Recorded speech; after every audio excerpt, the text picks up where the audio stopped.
kapwa itong bayan ng pamahalaang lungsod ng Maynila ang tanggapan ng pangkalahang service o City General Services Office ang naatasan ng masiwa ang ating lubumang pagkataas ng pagkawan ngayong huling Lunes na pabalik.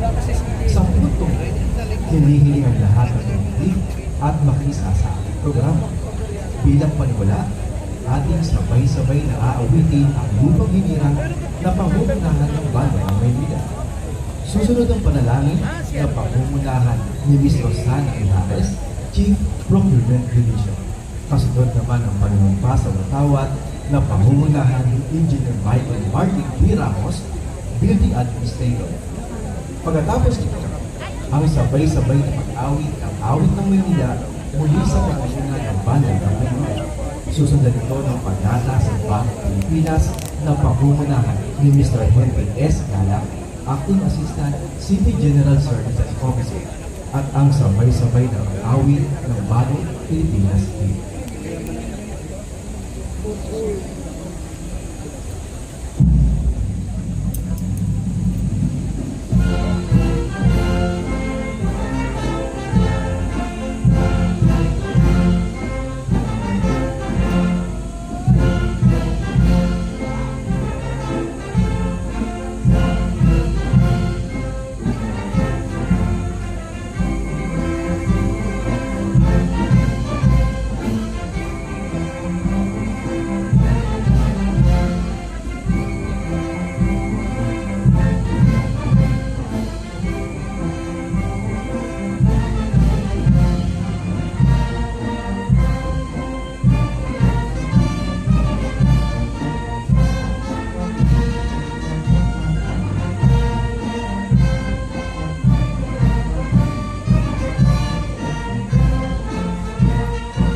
Tayo po ay umupo at manalangin.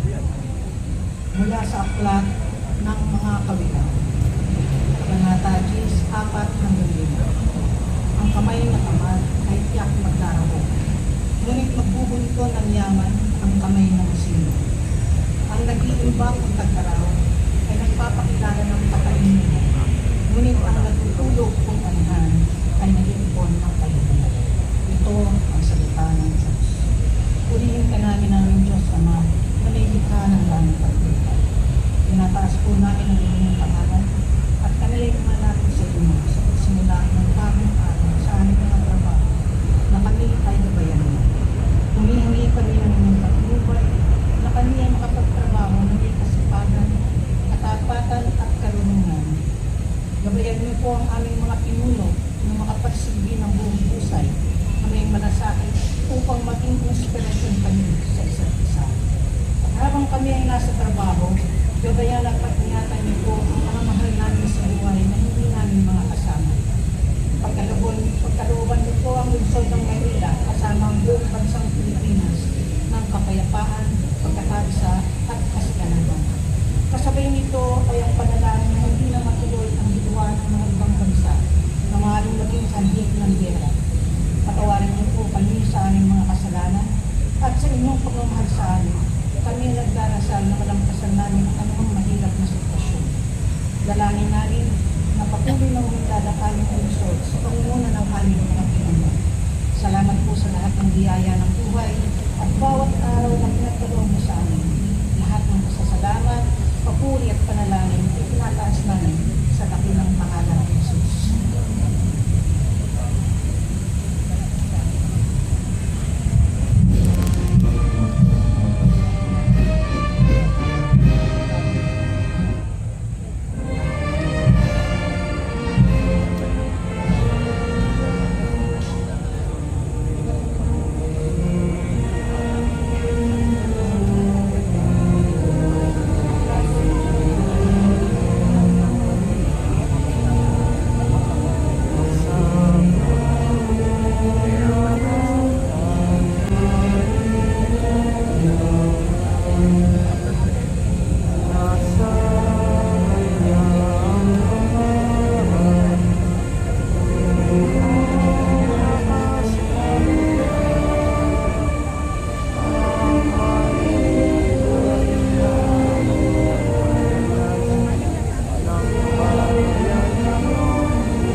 para sa panumpa sa watawat ng Pilipinas. Ako ay Pilipino, buong katapatang nanunumpa sa watawat ng Pilipinas at sa bansang kanilang sinasabisan na may bangal, katarungan at kalayaan na pinakikilos ng sambayanang makadiyos, makatao, makakalikasan at makabansa. Muli po namin itaas ang ating kanang kamay para sa panata sa bagong Pilipinas. Bilang Pilipino, buong pagmamalaki kong isa sa buhay ang bagong Pilipinas. Buhay sa aking dugo ang lahing dakila, magiting at may dangal. Palaging dadalhin sa puso, isip at diwa ang aking pagmamahal sa kultura at bayang sinilangan. Kaisa ng bawat mamamayan, iaali ko ang aking talino at kasanayan sa pagpapaunlad sa aking bayan. Taglayang galing na naaayon sa mga pandaigdigang pamantayan. Magiging instrumento ako sa pagsulong ng kagalingan, karunungan at kapayapaan. Makikisa at makikilaw ako sa mga adhikain ng pamahalaan dahil ang kaunlaran ay hindi lamang responsibilidad ng ilan. Isusulong at pangangalagaan ko ang karangalan, kalayaan at interes ng aking bayang minamahal. Bilang Pilipino na may pagmamahal at pakialam, malasakit, hindi makasarili kundi para sa mas nakakarami. Tatahakin ko ang landas tungo sa isang bagong Pilipinas.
Para sa pagpapatuloy ng ating programa, pakinggan naman natin ang mensahe mula sa pinuno ng aming kayaman, Ms. Delma N. Perez.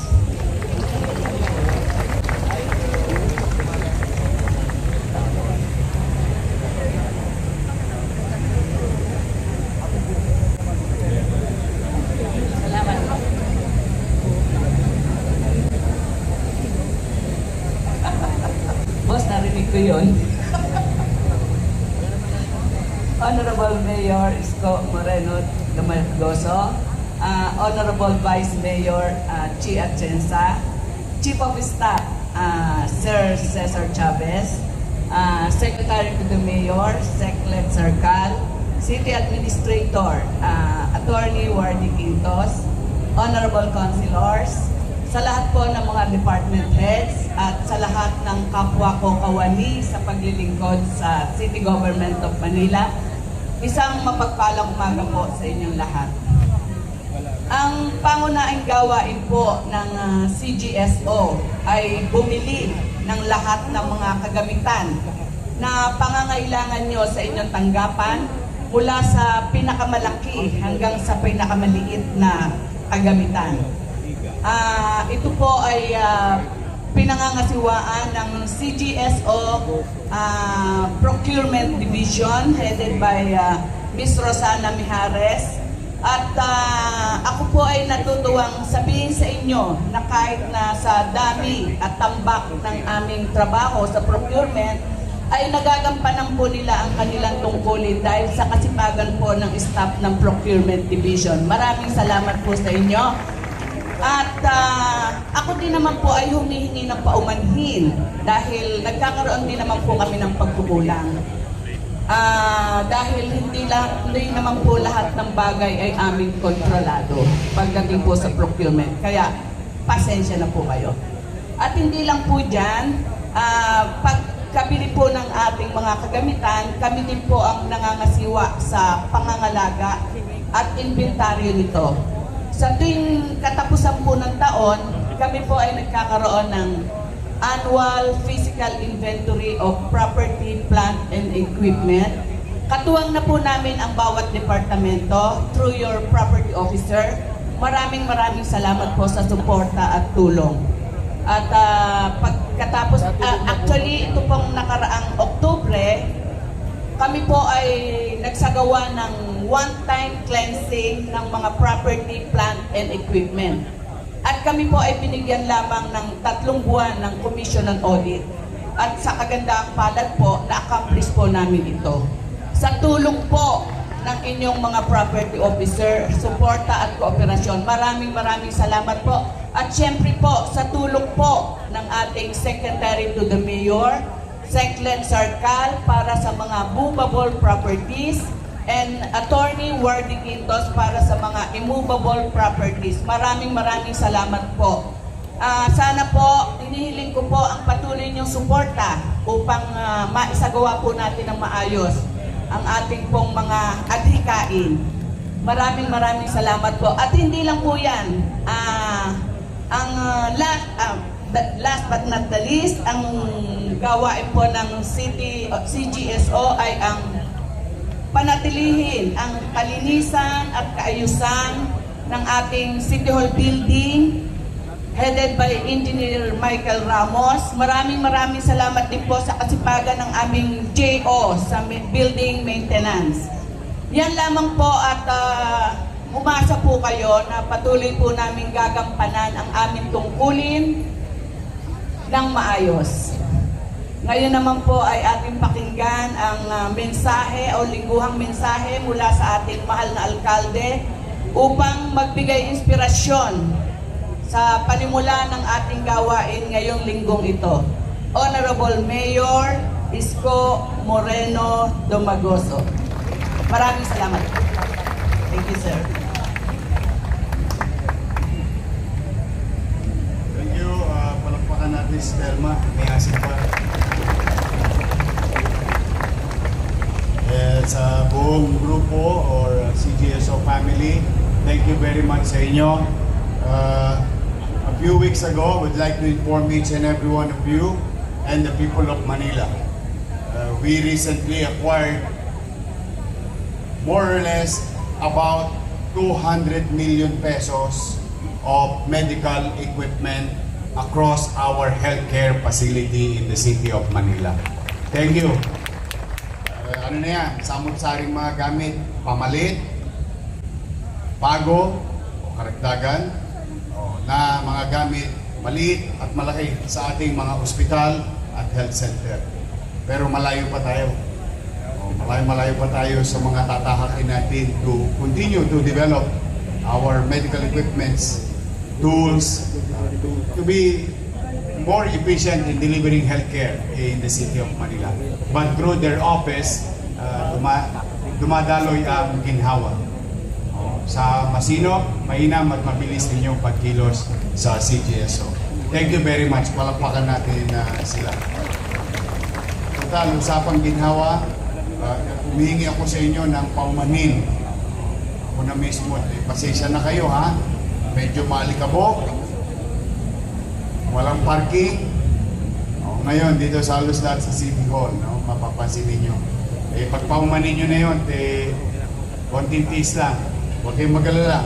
Mabilis naman ang gawain lagi at mabilis kumilos ang inyong pamahalang lungsod na yan, pagkukumpuni ng ating drainage system within the area so that later on, hopefully, no, maging epektibo, single barrel, double barrel, ginagawa natin dito hanggang doon sa Barangay Bureau, papuntang pumping station para na sa ganoon, ito man lang lugar natin. Dito tayo magsimula sa sarili natin bakod. Unti-untiin natin, resolbahin itong mga nangyayari pagbaha at permission dulot ito sa ating lungsod at sa ating bansa. Unti-unti, may awa Diyos, medyo mahal lang. Kaya piyahit-piyahit lang muna. Because I still believe that we continue to invest in MBN. MBN, minimum basic needs, housing, education, healthcare, and jobs. As you heard a few minutes ago, we continue to invest and empower our doctors and medical frontliners by acquiring tools for better diagnosis, for other things that may be needed by our patients in the city of Manila. And again, as I have said, pagpiliin mo, kung meron man kayo itatangos ng ilong bilang mga taga Maynila, we are the only local government unit who can conduct angioplasty. So imagine mo yung angioplasty. We started with angiogram. Now, we evolved through the efficiency and skill, galing ng ating mga doktor at partner doctors. Now, we're doing angioplasty. Maraming salamat, Director Padilla, isang ba si Padilla, Grace, at 10 ng mga taga Manila Health Department. O palakpakan nyo silang lahat. We bought that machine during my first term. Stagnate, walang gumamit, hindi ginamit, hindi pinatakbo. Ngayon, tumatakbo, nagagamit. Dozens of people already benefited from this expensive, very expensive procedure. I hope, buti si Jess, hindi maatake ito. Wala pong minamahal si Jess. Sa maraming minahal, magkasakit kayo sa puso. O at least there is something for you there in our hospital ng Maynila. We're very proud of them, those doctors. 2 patients spent 975,000 pesos. When they billed by the city government, 0. Walang tosgas yung pasyente, courtesy of the city government of Manila and the taxpayers of the city of Manila. Now, I'll make it quick dahil lumuhulas na mga Natasha at King Chamsun ninyo. Napakainit. Diyos ko, napakainit ang panahon. Sana ganun din ang init ng pagmamahal ninyo sa isa't isa. Hoy, paalala ko lang kidding aside. But on a serious note, please drink a lot of water. Baldi-balding tubig ang inumin ninyo. Huwag kayong matatakot na ihikay ni basta uminom kayo ng hydrate yourself. It's very important in this summer. May yata 41 degrees. Masyadong mainit. Especially yung ating mga frontliner, DPS, MTPB, engineering, yung mga nasa kalsada natin, Estero Ranger, Paseco Ranger, Rose Boulevard, lahat sila nasa kalsada. Mag-iingat kayo. Lagi niyong iisipin, kailangan niyo pangalaganin ang inyong sarili. Dala nang mayroon din pamilya sa inyo naghihintay pag uwi niyo mamaya pagtiklop ng araw. So mag-iingat, mga kasama ko naglilingkod sa bayan. especially in the front line sa field. Now, isang masigabong palakpakan para sa ating Chief of Staff, Cesar Chavez.